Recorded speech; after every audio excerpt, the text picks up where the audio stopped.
Hey guys, welcome to Gus's Garage. Working on a mud truck today. 5-ton Rockwells are the subject. A lot of confusion around which way to run these. A lot of guys are saying to always drive your drive shafts off of the big bearing side. I'm here to show you why that's not actually the case. Let me get into it. So from the factory, the 5-ton Rockwell trucks have the pinion on the left side, and a lot of times guys will say, oh, drive it off the big bearing side. What do they mean by the big bearing side? See this part right here? There's a big bearing here versus this is a smaller bearing. So on the rear, it makes sense. Off to the left, drive it that way. On the front, what happens is a lot of guys will say, oh, drive it off the big bearing side. Well, that's the big bearing side. What happens if you drive it off the big bearing side is you're going to drive off of the coast side of the gear versus the drive side of the gear. This is the drive side of the gear, so it's straight up and down. And this is the coast side of the gear, so it's angled. What happens when this takes power and pushes on this, it pushes it this way.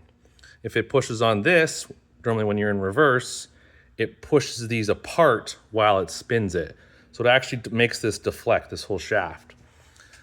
So I'm going forward this way with my truck, and I want to spin this to make my wheels go forward.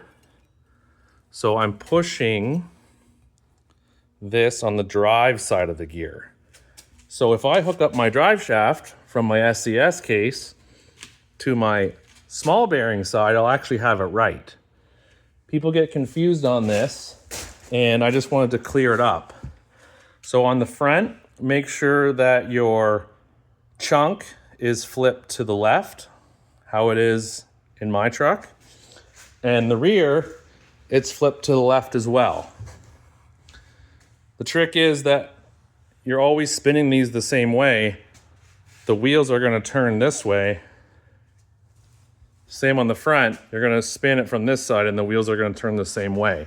So just because you're driving it off of this one on the rear and the opposite on the front, you're actually doing it the right way. A lot of guys will have this backwards, which is fine. You can do it. It's the same as if you're pulling somebody in reverse or driving in reverse. It's not gonna hurt it really, but if you have a lot of power or big tires, it's not the right way to do it. So I flipped mine and centered my chunk. I left my steering knuckles at the back, my 4-link bars, whatever, to keep my Ackerman angle in check. Ackerman angle will be my next video because people put that backwards too. Yeah, anyways, cheers guys. I just wanted to go over this and clear up some confusion.